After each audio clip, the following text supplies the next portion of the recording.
Kopi Janki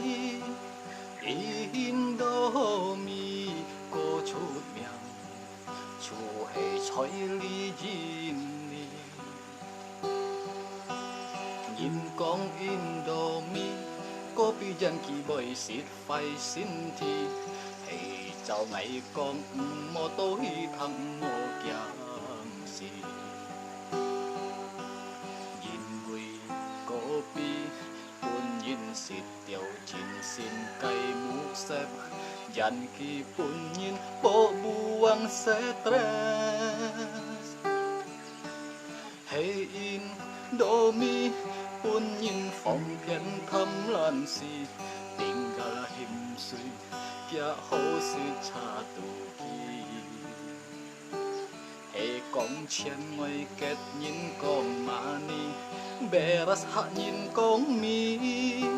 chen mi say song nhìn chen pu si giàu kỳ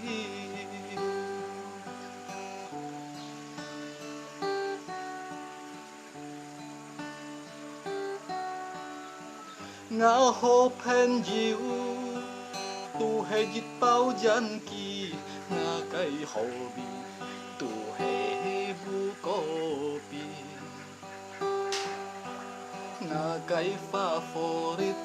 tu hệ Indomie bị xăm dòng người nhiệt huy ngay cô ngã nhị chi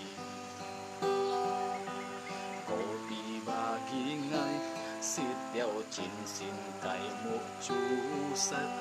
dàn kỳ ba kỳ ngay bỏ buông stress hay Indomie ba kỳ ngay phòng phiền thăm lần xì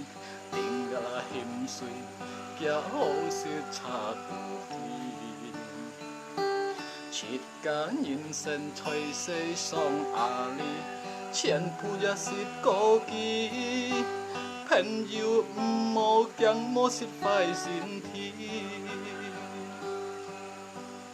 陪你讲最好莫是记。